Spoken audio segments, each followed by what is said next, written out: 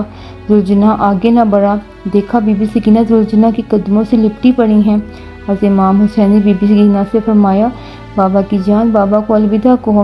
Be be Sakina فرماتی ہیں مت جائیں، صبح سے جو میدان کربلا گیا وہ واپس نہ آیا۔ حضرت امام حسین اپنی 4 سال کی بیٹی کو بہت پیار کرتے اور اپنی بہن حضرت زینب کے سپورٹ کیا اور سب کو الوداع کہتے ہوئے میدان کربلا چلے گئے۔ جیسے ہی حضرت امام حسین شہید ہوئے تو یزید کے سپاہیوں نے خیموں کو آگ لگا دی۔ حضرت سکینہ دوڑتی ہوئی خیمے سے باہر آتی ہیں اور اپنے بابا کو ڈھونڈنے لگتی ہیں۔ بی بی سکینہ نے لوگوں سے پوچھا میرے بابا کہاں ہیں؟ ان میں سے ایک ظالم نے پوچھا تمہارے بابا کا نام کیا ہے؟ تو انہوں نے بتایا میرے بابا کا نام حسین ہے، اور ظالم نے تیر نکالا اور حضرت امام حسین کو تیر مارتے ہوئے بولا وہ دیکھ وہ تیرے بابا ہیں۔ بی بی سکینہ دوڑتی ہوئے اپنے بابا کے پاس گئی تو 4 سال کی معصوم بچی اپنے بابا پہ خنجر چلتے ہوئے دیکھ رہی تھی۔ 4 سال کی بچی قریب سے اپنے بابا کو ذبح ہوتے ہوئے دیکھ رہی تھی۔ بی بی سکینہ کو دیکھتے ہوئے شمر تلوار ان کو دکھاتا اور حضرت امام حسین کی گردن پر ضرب لگاتا۔ حضرت امام حسین کی شہادت کے بعد ظالموں نے لاشوں پر گوڑے دہرائے، خیموں کو آگ لگا دی، اہل حرم کو قید کر لیا۔ جب خیموں کو آگ لگی تو بی بی سکینہ خیمے سے باہر آئیں تو شمر نے ان کے کانوں سے ان کی بالیاں نوچ لیں، ان سے خون بہنے لگا، یہاں تک کہ بی بی سکینہ کی دم موت تک ان کے ہاتھ ان کے کانوں پر ہی تھے۔ اس وقت ان کے خون کو کوئی پونچھنے والا نہیں تھا، ان کو دلاسا دینے والا نہیں تھا، ان کو کوئی پیار کرنے والا نہیں تھا۔ اہل بیت رسول کو قید کر لیا گیا۔ جب بی بی سکینہ اپنے بابا کے سر کو نیزے پر دیکھتی ہیں تو رونے لگتی ہیں۔ جیسے ہی بابا کی یاد میں رونے لگتی ہیں تو شمر انہیں تھپڑ مارتا ہے۔ 4 سال کی معصوم بچی کو اتنے تھپڑ مارے جاتے ہیں کہ ان کے منہ مبارک سے خون نکل آتا ہے۔ انہیں ننگے پاؤں قافلوں کے ساتھ چلایا جاتا ہے، قافلہ چلتے چلتے رک جاتا ہے، جس نیزے پر حضرت امام حسین کا سر مبارک تھا وہ نیزہ وہیں رک جاتا ہے، وہیں نصب ہو جاتا ہے۔ شمر پوچھتا ہے قافلہ کیوں رک گیا؟ امام سجاد فرماتے ہیں جس نیزے میں بابا کا سر مبارک ہے وہ زمین میں نصب ہو گیا ہے۔ بی بی زینب دیکھتی ہیں تو بی بی سکینہ نہیں ملتی۔ وہ دیکھتی ہیں کہ ایک نقاب پوش بی بی نے بی بی سکینہ کو اٹھایا ہوا ہے اور ان سے بہت پیار کر رہی ہیں۔ بی بی زینب پوچھتی ہیں آپ کون ہیں؟ تو وہ فرماتی ہیں میں تیری ماں فاطمہ بنت رسول ہوں۔ بی بی زینب اپنی ماں سے لپٹ کر رونے لگتی ہیں اور بی بی سکینہ کو لے کر واپس آ جاتی ہیں۔ شمر بی بی سکینہ کو دیکھ کر تھپڑ مارنے لگتا ہے، کہنے لگتا ہے تمہاری وجہ سے قافلہ رکا، پھر تھپڑ مارتا ہے اور بی بی سکینہ اور رونے لگتی ہیں تو شمر ان کو اونٹ کی پشت پر باندھ دیتا ہے اور کہتا ہے اب قافلہ نہیں رکے گا، مجھے جلد از جلد یزید کے دربار پہنچنا ہے اور اپنا انعام لینا ہے۔ جیسے قافلہ شام پہنچتا ہے، یزید کے دربار پہنچتا ہے تو یزید کہتا ہے یہ کون ہے؟ بتایا جاتا ہے یہ علی کی بیٹیاں ہیں۔ یہ کہنے لگتا ہے یہ چھوٹی بچی کون ہے؟ تو ان لوگوں میں سے کہا جاتا ہے یہ سکینہ ہے، حضرت امام حسین کی بیٹی۔ بی بی سکینہ دربار میں ایسی کھڑی ہوتی ہیں کہ ایک پیر اوپر ہوتا ہے تو دوسرا نیچے، دونوں پیر اکٹھے زمین پر نہیں رکھ سکتی۔ یزید پوچھتا ہے تم ایسے کیوں کھڑی ہو؟ بی بی سکینہ فرماتی ہیں تمہارے سپاہیوں نے اتنی زور سے رسیوں کو باندھا ہوا ہے کہ دونوں پیر ایک ساتھ نہیں رکھ سکتی۔ یزید نے کہا ان کی رسی کھول دو۔ یزید نے بی بی سکینہ سے کہا ہمیں معلوم ہے تمہارے بابا تم سے بہت پیار کرتے ہیں، اپنے بابا سے ملو گی؟ بی بی سکینہ نے فرمایا جی۔ تو یزید نے طرز پہ سے کپڑا ہٹایا۔ سر حسین دیکھتے ہی بی بی سکینہ رونے لگیں اور آپ کی طرف آنے لگیں۔ یزید بولا رک جا، ایسے نہیں سکینہ، میں تمہاری محبت کا امتحان لوں گا، اپنے بابا کو پکارو، وہ خود تمہارے پاس آئیں۔ بی بی سکینہ روتے ہوئے پکارا بابا میری محبت کا امتحان ہے، میرے پاس آ جائیے۔ بی بی سکینہ کا اتنا کہنا ہی تھا کہ سر حسین اٹھا اور بی بی سکینہ کے پاس آ گیا۔ بی بی سکینہ اپنا رخسار ان کے رخسار پر رکھ کر رونے لگیں۔ یزید نے حکم دیا ان سب کو زندان میں قید کر دیا جائے۔ زندان سے جب بی بی سکینہ پرندوں کو آتے جاتے دیکھتی تو اپنے بھائی سے پوچھتی یہ کہاں آتے جاتے ہیں؟ امام سجاد نے فرمایا یہ اپنے گھر جاتے ہیں۔ اس پر بی بی سکینہ نے فرمایا ہم کب اپنے گھر جائیں گے؟ پھر وہ اپنے بابا کو یاد کر کے رونے لگی، اتنا روئیں کہ روتے روتے بے ہوش ہو گئی۔ وہ آپ میں اپنے بابا کو دیکھتی ہیں۔ بی بی سکینہ کو ان کے بابا کہتے ہیں میری بیٹی۔ بی بی سکینہ کہتی ہیں بابا آپ کہاں چلے گئے؟ آپ کے جانے کے بعد شمر نے مجھے بہت مارا، اب آپ مجھے چھوڑ کر مت جائیے گا۔ حضرت امام حسین نے ہاتھ پھیلا کر فرمایا آ جاؤ میری سکینہ، آ جاؤ میرے پاس میری سکینہ۔ جیسے ہی بی بی سکینہ کی آنکھ کھلی سب کو بتایا کہ میرے بابا مجھے لینے آئے تھے تو سب رونے لگے۔ روتے روتے آواز بلند ہو گئی۔ یزید سو رہا تھا، اس نے اپنے سپاہیوں سے پوچھا یہ کیسی آواز ہے؟ انہوں نے بتایا سب حضرت امام حسین کو یاد کر کے رو رہے ہیں۔ یزید نے کہا حضرت امام حسین کا سر ان کو دے دو تاکہ وہ آواز نہ کریں اور میں سکون سے سو جاؤں۔ سپاہیوں نے سر حسین کو اہل حرم کو دے دیا۔ سر حسین ملتے ہی سب رونے لگے۔ سر حسین بی بی سکینہ کو دیا گیا۔ سر بابا کا پہلو میں جو ہی بی بی سکینہ نے پایا تو سر حسین کو گود میں لے کر رونے لگی۔ اتنا روئیں کہ روتے روتے اس دنیا سے ہی چلی گئیں۔ امام سجاد کو علم ہو گیا کہ اب اس دنیا میں نہیں رہی۔ آپ اور تمام بیویاں زاروں کو تار رونے لگیں۔ امام سجاد نے 3 دن کا پانی منگوایا اور وہ چاہتے تھے کہ اپنی بہن کو غسل دیا جائے۔ جیسے ہی بی بی زینب نے بی بی سکینہ کو غسل دینا شروع کیا تو اچانک سے چیخ کر رونے لگی۔ امام سجاد پوچھتے ہیں کیا ہوا؟ بی بی زینب فرماتی ہیں کربلا سے لے کر کوفہ تک، کوفہ سے لے کر شام تک بی بی سکینہ ایک ہی لباس میں نہیں، اتنی سختیاں برداشت کی کہ آپ کا کرتا آپ کے جسم سے چپک چکا ہے۔ جب ہم غسل دینے کے لیے کرتا اتارتے ہیں تو آپ کی کھال بھی ساتھ آ جاتی ہے۔ 4 سال کے معصوم بچے پر اتنا ظلم کی انتہا تھی۔ امام سجاد فرماتے ہیں میری بہن سکینہ کو اسی پھٹے ہوئے کرتے کے ساتھ تدفین کر دیا جائے۔ میری بہن اسی حال میں اپنے بابا رسول اللہ سے ملے گی اور انہیں پھر اسی حالت میں ہی تدفین کر دیا گیا۔ ظلم کی انتہا تھی۔ 4 سال کے معصوم بچی نے جتنے اسلام کی سربلندی کے لیے ظلم برداشت کیے وہ ہم سوچ بھی نہیں سکتے۔ اللہ ہمیں بھی اسلام کو سربلندی کرنے کی توفیق عطا فرمائے۔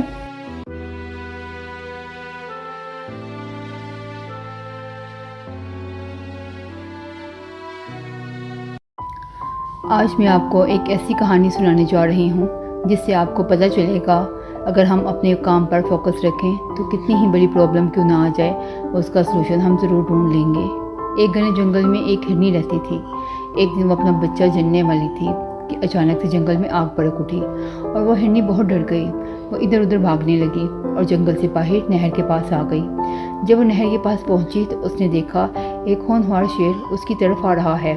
وہ بہت ڈر گئی اور دوسری طرف بھاگنے لگی تو وہاں دیکھا ایک اور شکاری اس کا نشانہ باندھے کھڑا ہے۔ وہ جان گئی کہ اب اس کی موت یقینی ہے۔ اگر آگے بڑھے گی تو شیر اسے کھا لے گا اور اگر دوسری طرف جائے گی تو شکاری شکار کر لے گا اور اگر واپس جنگل میں جائے گی تو جلس جائے گی۔ اسے کچھ سمجھ نہیں آ رہا تھا۔ وہ ادھر ادھر بھاگنے لگی لیکن بے سود تھی کہ وہ کیا کرے۔ پھر اس نے سوچا جو کام وہ کر سکتی ہے اس پر ہی اپنا فوکس رکھے۔ اس نے اپنا پورا فوکس اپنا بچہ جننے میں لگا دیا اور ایک صحت مند بچے کو جنا۔ جیسے ہی بچہ جنا جنگل میں بہت تیز ہوا چلی اور بارش شروع ہو گئی۔ بارش کی وجہ سے شکاری کا نشانہ ہتا ہو گیا اور اس کا تیر ہرن کی بجائے شیر کو جا لگا اور شیر اسی وقت مر گیا۔ بارش کی وجہ سے جنگل کی آگ بجھ گئی اور ہرنی اپنا بچہ لے کر جنگل میں غائب ہو گئی۔ اس کہانی سے ہمیں پتہ چلتا ہے کہ فوکس اگر ہم اپنی پرابلم پہ لگائیں گے تو کبھی کامیاب نہیں ہوں گے۔ ہمیشہ اپنی پرابلم کے بارے میں ہی سوچتے جائیں گے اور پرابلم کو ختم کرنے کی بجائے مزید بڑھاتے جائیں گے۔ لیکن اگر فوکس ہم اپنے گول پر لگائیں گے تو ضرور اپنا گول اچیو کر لیں گے۔ تب ہمیں ایسے لگتا ہے کہ دل و دماغ اور ارد گرد کے حالات اور قسمت ہمارا ساتھ دے رہے ہیں، اس لیے ہم کامیاب ہو گئے۔ لیکن در حقیقت وہ ہمارا ساتھ نہیں دے رہے ہوتے، بلکہ ہم خود ہر چیز کو اگنور کر کے اپنا پورا فوکس اپنے گول کو اچیو کرنے میں لگا دیتے ہیں۔ اگر آپ کو میری کہانی پسند آئی ہے تو پلیز مجھے سبسکرائب کریں، بیل آئیکن کو پریس کریں۔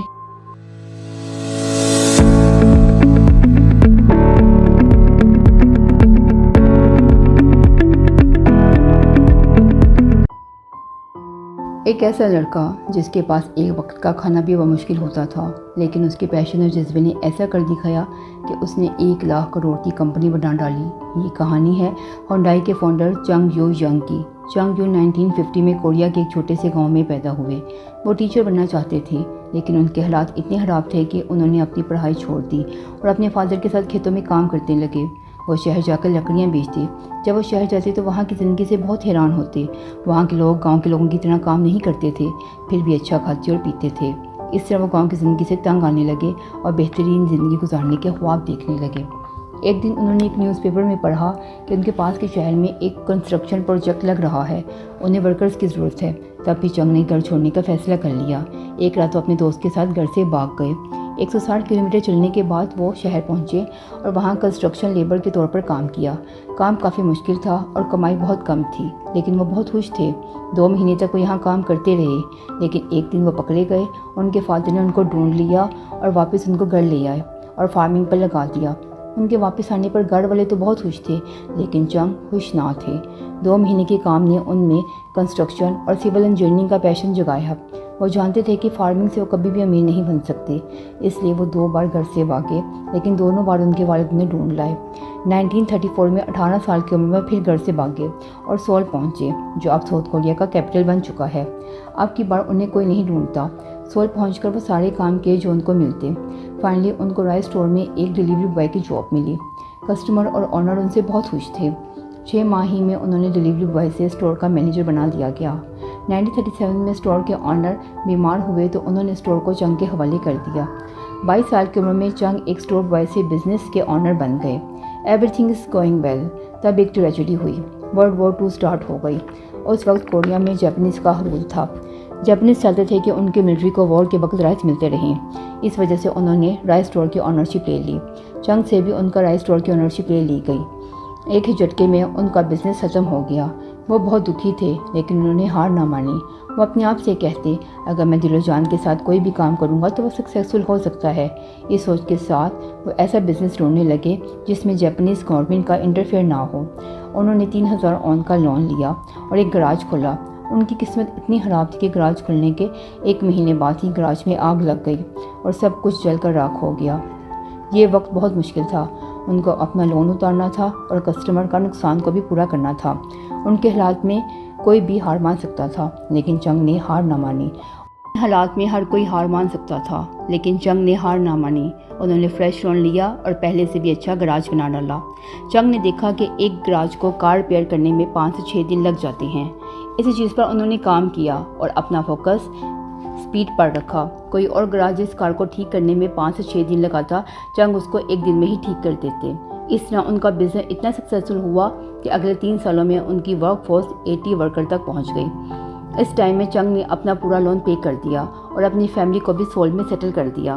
ان کا بزنس تیزی سے گرو کر رہا تھا، تب ایک اور ڈیزاسٹر چنگ کا منتظر تھا۔ اس وقت جاپنیز کو وار سے ریلیٹڈ اکوپمنٹ بنانے تھے۔ اس وقت جاپان نے ان کے گراج کی آنرشپ لے لی اور ان کو ایک اسٹیل پلانٹ کے ساتھ مرج کر دیا۔ ایک دفعہ پھر سالوں کی محنت سے کھڑا بزنس ایک جھٹکے میں ہی ان سے لے لیا گیا، لیکن اس دفعہ ان کے پاس 50,000 آن کی سیونگ تھی۔ ان کو یقین تھا کہ وہ دوبارہ اپنا بزنس بنا لیں گے۔ چنگ نے اپنی فیملی کے ساتھ دوبارہ اپنے گاؤں چلے گئے۔ جب ورلڈ وار 2 ختم ہوئی تو 1946 میں چنگ دوبارہ سول آتے ہیں اور اپنا کار ریپیئرنگ کا بزنس دوبارہ شروع کرتے ہیں، لیکن اس دفعہ بزنس تو پرانا تھا، لیکن کمپنی کا نام نیا تھا، ہونڈائی۔ کار کا بزنس ٹھیک چل رہا تھا۔ تب بھی چنگ نے نوٹس کیا کہ امریکہ اپنی ملٹری کے لیے کنسٹرکشن کروا رہا ہے۔ انہوں نے کنسٹرکشن سے متعلق زیادہ جانکاری نہ تھی، لیکن کنسٹرکشن کے لیے ان کا پیشن ابھی بھی زندہ تھا، جو ان کو اپنے ینگ ڈیز میں ایک لیبر کے طور پر کام کرنے سے ملا تھا۔ 1947 میں 31 ایج میں ہونڈائی کو اسٹیبلش کیا اور کنسٹرکشن کے بزنس کی شروعات کی۔ اس سے پہلے انہیں چھوٹے چھوٹے کام ملتے، لیکن 1950 میں ان کو میجر پروجیکٹ ملنے لگے۔ سب کچھ ٹھیک چل رہا تھا کہ کہانی میں ایک اور ٹویسٹ آتا ہے۔ 1950 میں نارتھ کوریا نے ساؤتھ کوریا پر حملہ کر دیا۔ نارتھ کوریا سول کے کافی قریب آ گئی، جس کی وجہ سے چنگ کو اپنے سب کچھ چھوڑ کر سول سے جانا پڑا۔ اتنے بڑے کرائسس کے بعد بھی چنگ ہاتھ پر ہاتھ رکھ کر نہ بیٹھے رہے۔ اس دفعہ امریکن ساؤتھ کوریا کے ساتھ مل کر نارتھ کوریا سے لڑ رہی تھی۔ ان کو tent house, warehouse, headquarter کی ضرورت تھی۔ چنگ نے نوٹس کیا کہ امریکن کے پاس پیسے کی کمی نہیں ہے، بس ان کو ریلائبل اور ٹائملی ڈیلیوری چاہیے۔ چنگ نے دوبارہ چھوٹی سی ٹیم کے ساتھ کام سٹارٹ کیا اور ایک ہی موٹو اپنایا، اگر پرائس ٹھیک ہے تو وہ کوئی بھی پروجیکٹ کرنے کو تیار ہے۔ وار چل رہی تھی، اس دوران ان کو کئی پرابلمس آئے، لیکن ایک بار کمٹمنٹ کرنے کے بعد وہ کبھی پیچھے نہ ہٹتے۔ ان کی اسی کمٹمنٹ کی وجہ سے ان کی امریکن سے دوستی ہو گئی۔ 1952 میں وار ختم ہو گئی، لیکن ان کو امریکن سے کانٹریکٹ ملنے لگے۔